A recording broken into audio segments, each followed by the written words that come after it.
Hello students, कैसे हैं आप लोग? Hope you all are fit and fine. I am also very good. Students, हम लोगों ने पिछले लेक्चर में आप लोगों ने 9th क्लास का जो सिलेबस था वो प्रॉपर्ली कंप्लीट कर लिया था। 9th क्लास के सिलेबस कंप्लीट करने के बाद हम लोगों ने 10th क्लास का जो 10th स्टैंडर्ड है उसके हिसाब से बायोलॉजी का जो सिलेबस है स्टार्ट कर लिया था। उसके अंदर जो चैप्टर्स हैं उसमें हम लोगों ने जो चैप्टर उठाया, ऐसे तो उसमें बहुत सारे चैप्टर जैसे लाइफ प्रोसेसेस हैं, आपके 9th का ही एक और चैप्टर होगा मैनेजमेंट ऑफ नेचुरल रिसोर्सेज, उसमें मैं क्या जो बचा हुआ है ना वो पढ़ाऊंगी। Heredity and evolution, how do organisms reproduce. तो ये जो थोड़े से लिटिल बिट समझने वाले टॉपिक्स 10th में ज्यादा है। ऐसा नहीं है कि देखो 9th और 10th में आपका सिलेबस बहुत ज्यादा वास्ट नहीं होता है, इसलिए आपको एनसीईआरटी लेवल पे मैं पढ़ा रही हूं। लेकिन जैसे जैसे आपका लेवल 11th एंड 12th की तरफ जाएगा यही चैप्टर्स रिपीट होंगे, लेकिन हायर मॉडिफाइड ब्रॉड वर्जन में। ठीक है, तो पिछली बार हम लोगों ने 10th स्टैंडर्ड में कौन सा चैप्टर स्टार्ट कर लिया था? हम लोगों ने स्टार्ट किया था आवर इन्वायरमेंट। कौन सा चैप्टर स्टार्ट किया था? Our environment. ठीक है,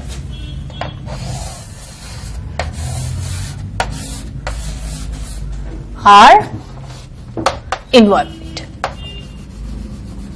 थोड़ा सा स्टाइलिश या फिर अट्रैक्टिव या थोड़ा सा अलग बनाने के लिए मैं इस टेक्निक में लिख रही हूं आजकल। ठीक है, आर एनवायरमेंट में हम लोगों ने कंटेंट्स को देखा था पिछली क्लास में, जैसे इंट्रोडक्शन हो गया, इकोसिस्टम और उसके प्रकार टाइप्स, फिर food chain, food web, flow of energy and environmental problems. तो ये जो कंटेंट्स हम लोगों ने लिख लिए थे और उस कंटेंट में हमने इंट्रोडक्शन वाला कंटेंट भी पिछली क्लास में कवर अप कर लिया था। तो सेकंड कंटेंट कौन सा आएगा? सेकंड कंटेंट आएगा आपका इकोसिस्टम। कौन सा आएगा स्टूडेंट्स? इकोसिस्टम।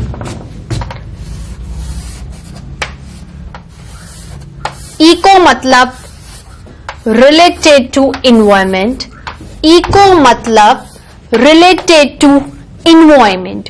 इन्वायरमेंट में ऐसी क्या चीजें हैं जो एक सिस्टम को बना रही है? इकोसिस्टम में ऐसी क्या चीजें हैं जो एक सिस्टम को बना रही हैं? अगर कोई सिस्टम होता है तो उसमें हमेशा एक से ज्यादा कंपोनेंट होता है, और अगर एक से ज्यादा कंपोनेंट होते हैं दैट मीन्स कोई वर्क है जो इतने सारे कंपोनेंट्स में डिवाइड हुआ है। कह सकते हैं कि टिश्यूज की तरह डिवीजन ऑफ लेबर हुआ है, और सारे कंपोनेंट्स को इंटरडिपेंडेंट, मतलब इंटरडिपेंडेंट का मतलब आप इंडिपेंडेंट से ले सकते हो कि इंडिपेंडेंटली तो काम करना ही है, लेकिन आपस में इंटरलिंक्ड होकर भी क्या करना है? काम करना है। ठीक है, तो क्या होता है देखो, इको मतलब इन्वायरमेंट, इको मतलब इन्वायरमेंट, और system means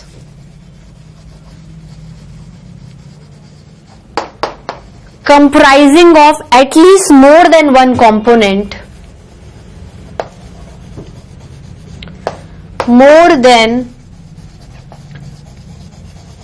comprising of more than one component, independent on individually। खुद में इंडिविजुअली में क्या है? वो इंडिपेंडेंट है, अपने हिसाब से भी जो चाहे काम वो कर सकते हैं। इंडिपेंडेंट ऑन इंडिविजुअली, और जो उसके अलावा मतलब किसी भी अगर आप इंडिविजुअल कंपोनेंट को मानते हो सिस्टम में, तो वो बाकी कंपोनेंट्स के साथ भी क्या कर रहा है? इंटरलिंक्ड कर रहा है, इंटरैक्ट हो रहा है। खुद इंडिविजुअली तो काम कर ही रहा है इंडिपेंडेंट होकर, बाकियों से भी अच्छे से मेलजोल बढ़ा के इंटरैक्शन कर रहा है। Comprising of more than one component, independent individually but can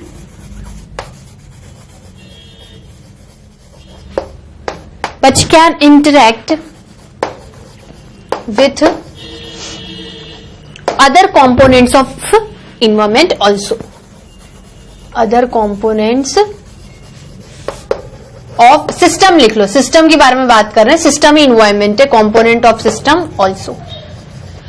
तो ऐसे तो सिस्टम कोई सा भी हो सकता है, लेकिन इस चैप्टर में सिस्टम क्या है? इन्वायरमेंट है। इधर आके बात करें, सिस्टम क्या है? इन्वायरमेंट है। सिस्टम क्या है? इन्वायरमेंट है। और इस सिस्टम मतलब ये सिस्टम इन्वायरमेंट है, तो इस सिस्टम में कौन से कंपोनेंट है, मतलब इन्वायरमेंट में कौन से कंपोनेंट है। स्टूडेंट्स ले देखिए हमारे पास दो ही कंपोनेंट्स हैं, बायोटिक या फिर लिविंग, और दूसरे तरीके के ए बायोटिक। ए मतलब एब्सेंट, लाइफ एब्सेंट है, बायो एब्सेंट है। ए बायोटिक मतलब नॉन लिविंग। ए बायोटिक मतलब नॉन लिविंग, मतलब ये अपने में इंडिपेंडेंट काम करेगा, ये अपने में इंडिपेंडेंट काम करेगा। मतलब इन्वायरमेंट में दो तरीके के कंपोनेंट्स हो गए, टू कंपोनेंट्स, बायोटिक और abiotic. Number of components in our environment is in our system that is called environment is two component, one is biotic living, another one is non abiotic और non living। ये दो component है, ये अपने में individually काम कर रहा है इंडिपेंडेंट होकर, ये इंडिविजुअली काम कर रहा है इंडिपेंडेंट होकर, ये आपस में इंटरडिपेंडेंट या इंटरैक्ट भी है। तो independent on its own, independent on its own, ये भी क्या है, इंडिपेंडेंट ऑन इट्स ओन। पर ये दोनों क्या कर रहे हैं, ये दोनों, इससे लिख देती हूं, ये दोनों इंटरैक्ट भी कर रहे हैं। ये दोनों क्या कर रहे हैं, इंटरैक्ट भी कर रहे हैं। दैट मीन्स इकोसिस्टम की डेफिनेशन क्या हो गई, that part of our environment, that part of our environment in which its biotic and abiotic components surviving individually as well as interacting with each other। ठीक है, बात समझ में आई, वही मैंने हिंदी में बोला था। इसकी डेफिनेशन क्या लिखेंगे, इकोसिस्टम की डेफिनेशन,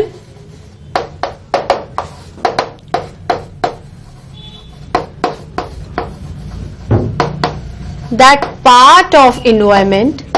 ऐसे तो हम पूरा इन्वायरमेंट ले रहे हैं, लेकिन डेफिनेशन के लिए हम क्या लिख रहे हैं कि इन्वायरमेंट का ही कोई हिस्सा उठा लो, उस हिस्से के हिसाब से आपको टाइप्स भी पता चलेंगे। तो दैट पार्ट ऑफ इन्वायरमेंट, इसको वापस लिख देती हूं स्टूडेंट्स में,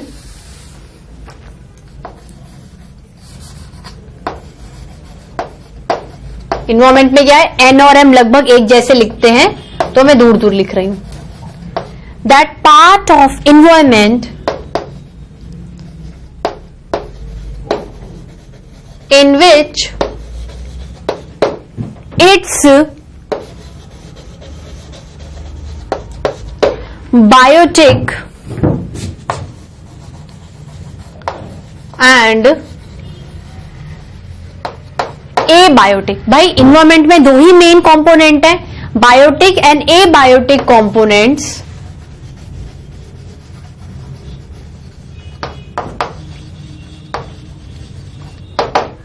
लिविंग इंडिविजुअली, मतलब आपस में रहते हैं, उनको इधर उधर से कोई मतलब नहीं है, लेकिन फिर भी इंटरेक्शन करने की प्रॉपर्टी है। Components living individually, components living individually but also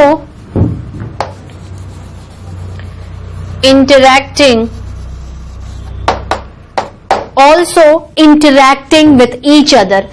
अब स्टूडेंट मेरे को इसका आंसर बताओ कि ये दोनों को इंटरैक्ट क्यों करवा रही हूं। जब इंडिविजुअली काम कर रहे हैं तो इंटरैक्शन की भिड़ाने की जरूरत क्या है इनको,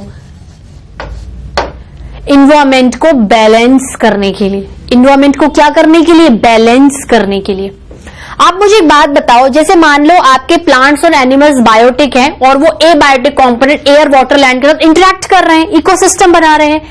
अब देखो प्लांट्स अपना खाना खुद बनाते हैं और एनिमल्स अपना खाना खुद नहीं बनाते, लेकिन प्लांट्स एयर वाटर और लैंड को यूज करके फोटोसिंथेसिस से अपना खाना बनाते हैं, और एनिमल्स भी यही रहते हैं, एयर को लेते हैं, वाटर को लेते हैं और प्लांट्स को खा जाते हैं, क्योंकि वो अपना खाना खुद नहीं बना पाते।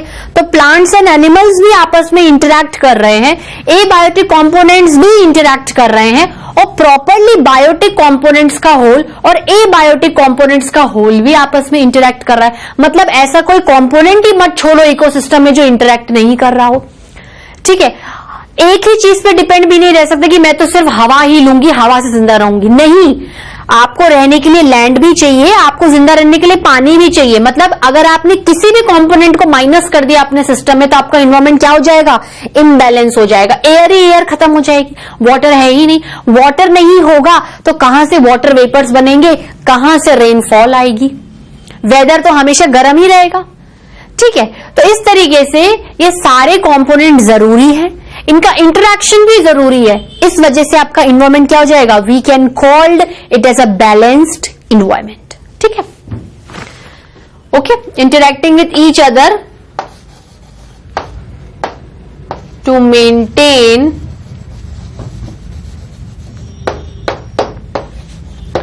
अ बैलेंस्ड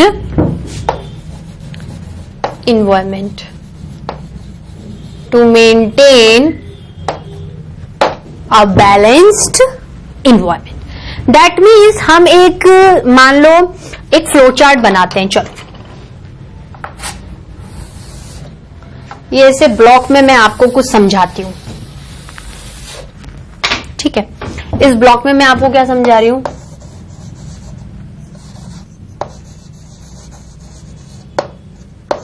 कि जो बायोटिक कंपोनेंट्स हैं,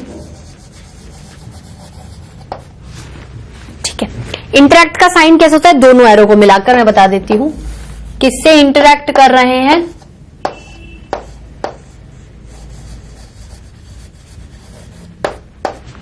एबायोटिक कंपोनेंट से।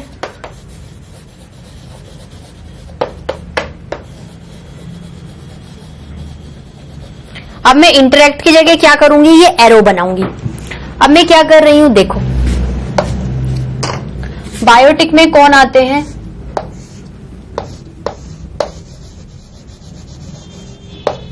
प्लांट्स और एनिमल्स, और मेनली एबायोटिक में दुनिया भर की चीजें ना लिख के 3 ब्रॉड चीजें लिख दो, एयर, वाटर एंड सॉइल, सब चीजें कवर अप हो जाती हैं। Air, water and soil, air, water and soil, air, water and soil।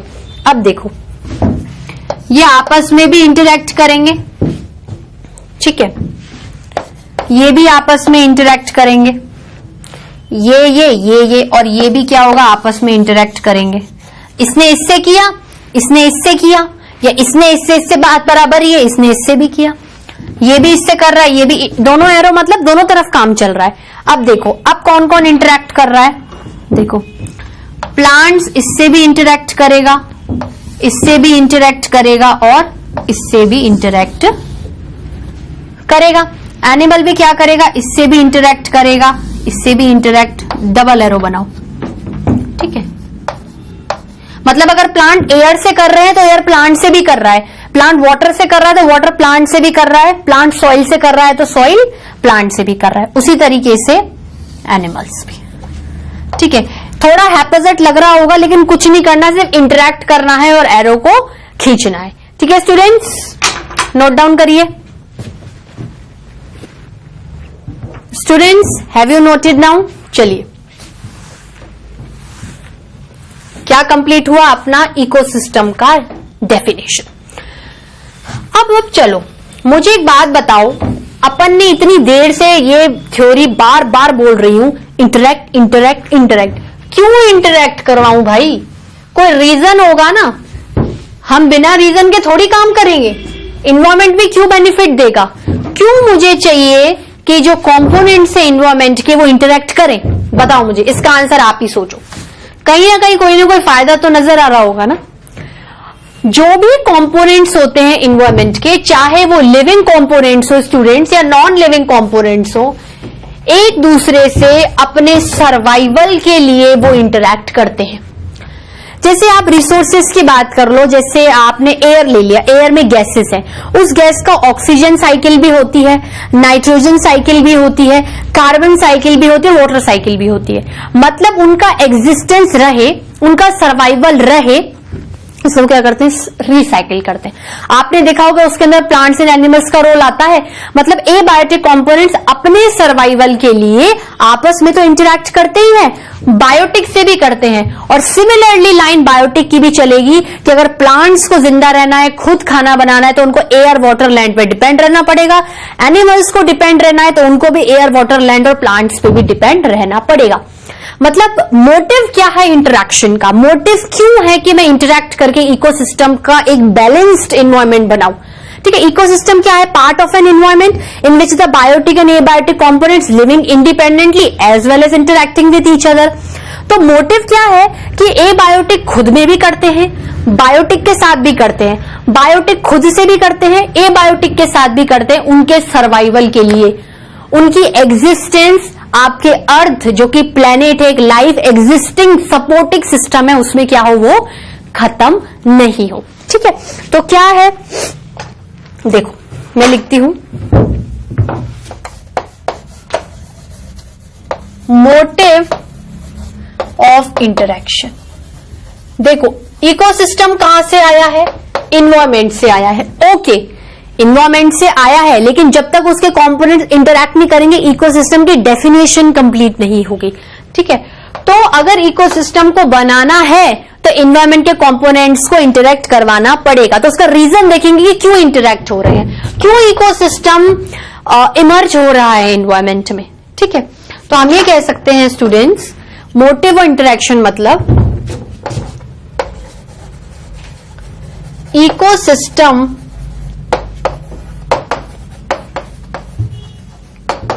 is a part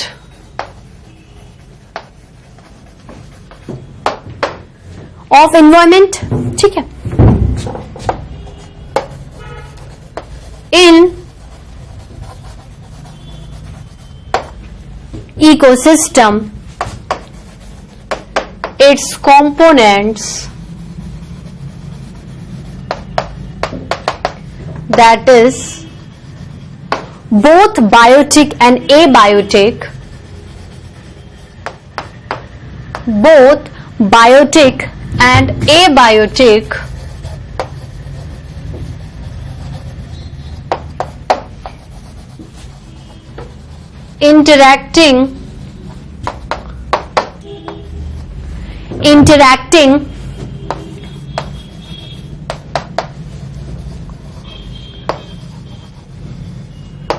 interacting with each other।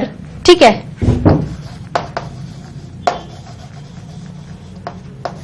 for their survival and long life existence inside the environment, and long life existence in the environment। Best line है ना, in the environment। ठीक है, इसका मतलब क्या है,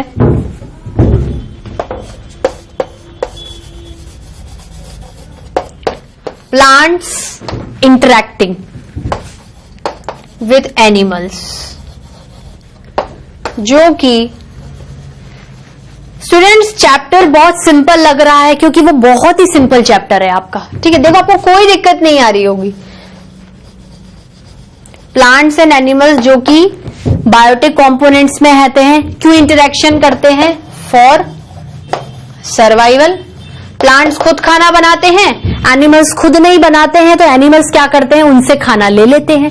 उसी के साथ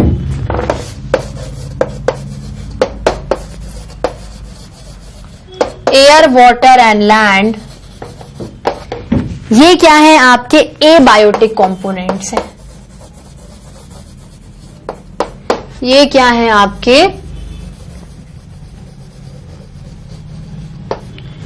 एबायोटिक कंपोनेंट्स हैं। ये भी क्यों इंटरैक्ट करते हैं आपस में? Why are they interacting with each other?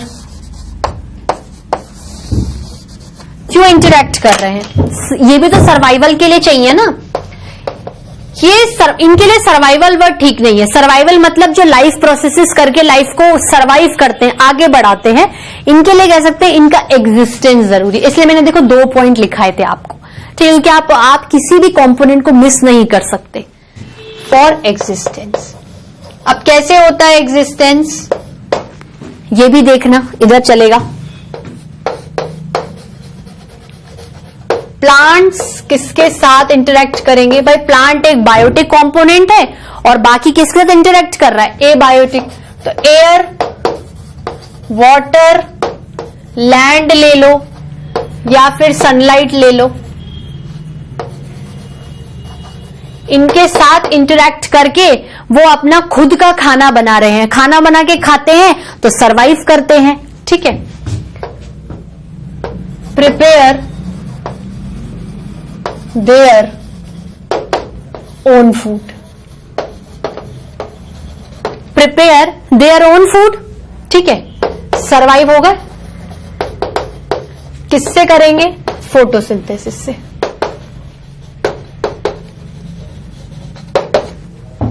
Animals क्या करते हैं? एयर को भी लेंगे,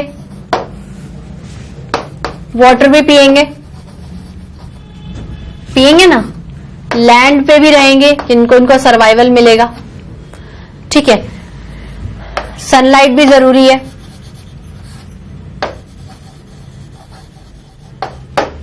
इससे इंटरेक्ट कर लिया। उसके बाद ये प्लांट से भी इंटरेक्ट करेंगे। प्लांट से क्यों? क्योंकि ये खुद खाना नहीं बनाते हैं, इनसे खाना लेते हैं, या ये दूसरे एनिमल से भी ले सकते हैं। मतलब एनिमल टू एनिमल भी इंटरेक्शन हो रहा है और एनिमल टू प्लांट भी इंटरेक्शन हो रहा है। अभी तो प्लांट को ले लो, एनिमल प्लांट के साथ करेगा, क्यों? सर्वाइवल के लिए। अब इनका तो सर्वाइवल हो रहा है, लेकिन इनका एग्जिस्टेंस कहां हो रहा है? सर्वाइवल तो लिविंग ऑर्गेनिजम्स का होगा, एग्जिस्टेंस नॉन लिविंग का होगा। देखो यहां पर बताती हूं मैं ब्लॉक में। प्लांट्स एंड एनिमल्स रिसाइकिल करते हैं इन रिसोर्सेस को। Plants and animals are responsible. अगर देखो प्लांट ने एटमॉस्फेयर से कुछ खींचा है, एयर ली है, वाटर लिया है, सनलाइट लिया, तो वो उसे कैसे ना कैसे रिसाइकिल करके वापस से एटमॉस्फेयर में छोड़ देगा कि जहां से एग्जिस्टेंस उठाई थी वहीं पर रिसाइकिल हो जाए, ठीक है। तो प्लांट्स, इसको स्टार में लिखेंगे, ठीक है। प्लांट्स एंड एनिमल्स, ठीक है, responsible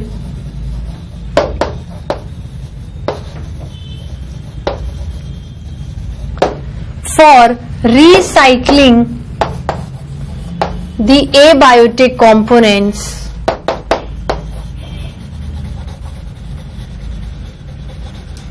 that is biogeochemical cycles। बात समझ में आई?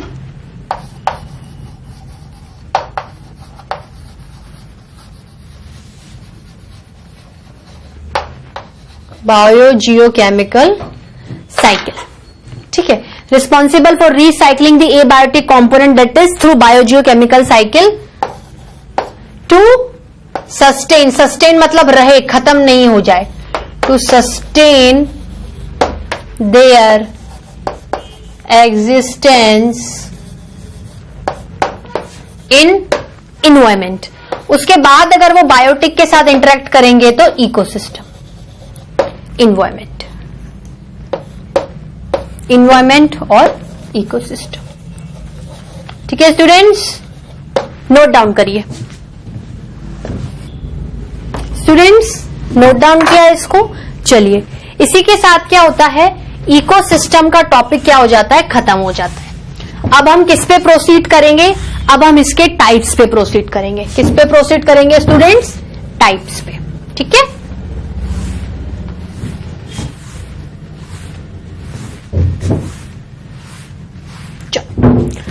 क्या क्या टाइप्स आप सोच सकते हो कि आपको इन्वायरमेंट में इकोसिस्टम के मिलेंगे? इकोसिस्टम इन्वायरमेंट का ही हिस्सा है, ठीक है। देखो, इकोसिस्टम दो तरीके से होता है, या तो नेचर ने ही इकोसिस्टम अपने हिसाब से बना दिया है, या फिर हम लोगों ने मैन मेड आर्टिफिशियल इकोसिस्टम बनाया है, अपने हिसाब से बायोटिक कंपोनेंट्स को ए बायोटिक के साथ इंटरैक्ट करवा दिया है। और नेचुरल मतलब नेचर ने जो शुरू से एक सिस्टम रखा है कि तुम बायोटिक कंपोनेंट्स हो, तुम ए बायोटिक हो, इंटरैक्ट करो। क्या करो स्टूडेंट्स? इंटरैक्ट करो। ठीक है, तो हम कह सकते हैं we are going to write the heading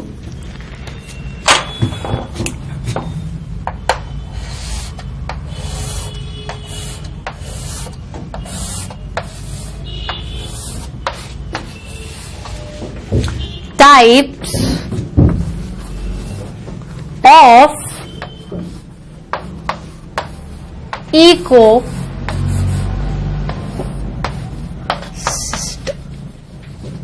Type of ecosystem.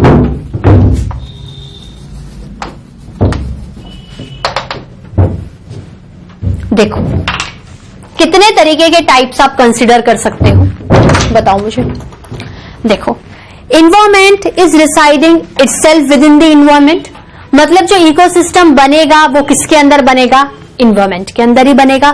Biotic A biotic components को लेकर उनको इंडिपेंडेंट काम करवा के और आपस में इंटरैक्ट भी करवा के। ठीक है, तो हम ये कह सकते हैं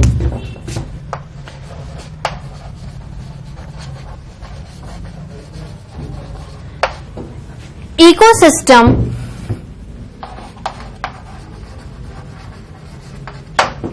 persist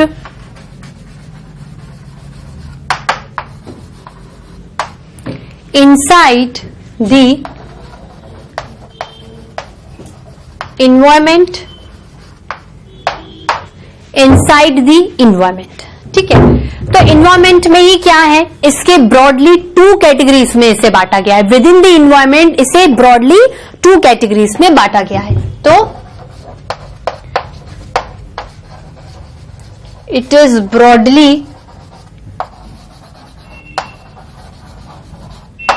divided into कितनी कैटेगरीज में बांटा गया students? into two categories,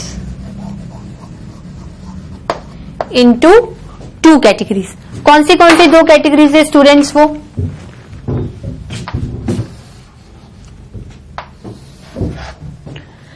natural ecosystem and artificial ecosystem. कौन से students?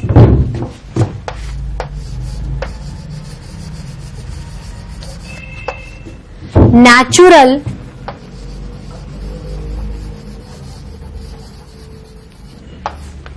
Ecosystem and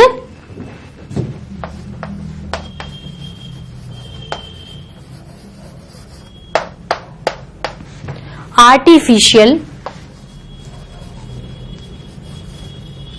ecosystem. Natural ecosystem and artificial. Natural name predict करता है नेचर, हमारी प्रकृति ने, हमारे नेचर ने अपने हिसाब से बायोटिक कंपोनेंट्स को बनाया, ए बायोटिक कंपोनेंट्स को बनाया और इंटरेक्ट करवा दिया। आर्टिफिशियल मतलब मैन मेड। आर्टिफिशियल को क्या बोल सकते हो? और मैन मेड। ह्यूमंस ने अपनी नीड के अकॉर्डिंग इन्वायरमेंट के किसी एरिया को लेकर उसके बायोटिक और ए बायोटिक कंपोनेंट्स को क्या करा दिया है? इंटरेक्ट करा दिया है। ठीक है, तो इधर लिखेंगे। इसको मैं बहुत ज्यादा नहीं बताऊंगी आपको, सिर्फ हल्की फुल्की डेफिनेशन कराऊंगी, बाकी का अपन नेक्स्ट लेक्चर में पढ़ेंगे। ठीक है, नेचुरल इकोसिस्टम मतलब, नेचुरल इकोसिस्टम मतलब with in the environment nature has created. ठीक है,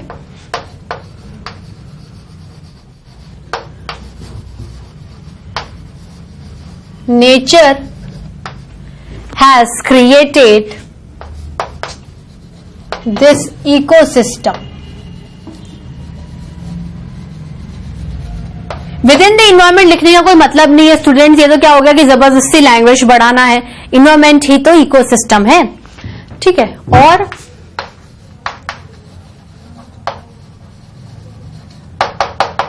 आर्टिफिशियल इकोसिस्टम मतलब इट इज ओरिजिनेटेड और मेड बाय मैन। ठीक है, तो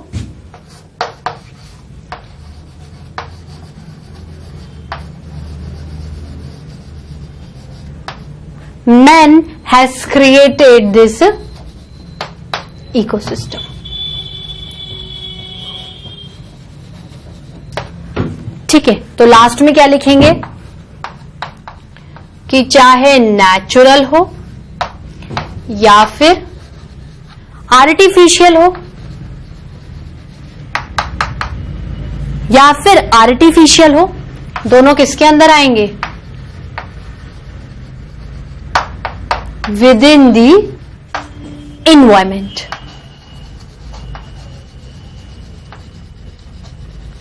ठीक है स्टूडेंट्स, बात समझ में आई? चलिए आज का लेक्चर मैं यहीं क्लोज करती हूं, बाकी का नेक्स्ट लेक्चर में कंटिन्यू करेंगे। क्या क्या पढ़ लिया इस चैप्टर में? इंट्रोडक्शन हो गया, इकोसिस्टम की डेफिनेशन हो गई, टाइप्स के नाम भी लिख लिया, आधे ज्यादा इसका मैंने डेफिनेशन भी बता दी। नेक्स्ट लेक्चर में मैं इसके टाइप्स के एग्जाम्पल्स दूंगी और एग्जाम्पल्स के बाद थोड़े से लेवल्स पढ़ने हैं आपको, कुछ एक बीच में थोड़ा सा डिफरेंट टॉपिक आएगा। वो टॉपिक किससे इंटरलिंक्ड है? इसका तीसरा कंटेंट फूड चेन।